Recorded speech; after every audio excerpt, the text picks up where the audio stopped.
नमस्कार। उद्या आपल्या सर्वांना मतदान करायचं आहे। भारतीय जनता पार्टीचे आणि महायुतीचे अधिकृत उमेदवार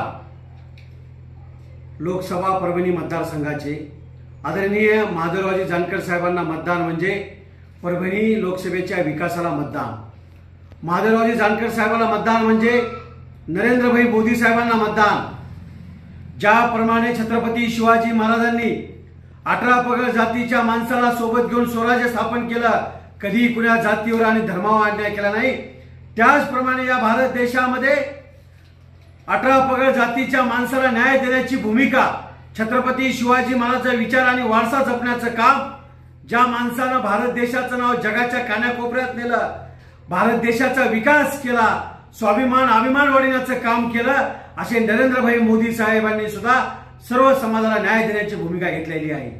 आपल्या सर्वांना परत एकदा परभणी लोकसभेतील मायबाप जनतेला विनंती करतो, समोरचे उमेदवार त्यांना आपणच सर्वांनी दोनदा आमदार केलं होतं, दोनदा खासदार केलं होतं, त्यांनी विकासाच्या मुद्द्यावर मतदान मागावं, पण त्यांनी या परभणी लोकसभेमध्ये काहीच विकासाचं काम केलेलं नाही। मला आपल्याला विनंती करतो, काही लोक मुद्दामून फेसबुक व्हॉट्सअपवर काहीतरी वेगळी पोस्ट करतात, ही निवडणूक वेगळ्या वाढण्याच्या मार्गावर नेण्याच्या मार्गावर आहेत, पण परभणी लोकसभेतील मायबाप जनतेने फक्त विकासाच्या मुद्द्यावर आदरणीय माधवरावजी जानकर साहेबाला 5व्या नंबरला सिटी समोरचं बटन दाबून भरघोस मतांनी विजयी करावं, मतदान करावं, एवढीच विनंती करतो। धन्यवाद।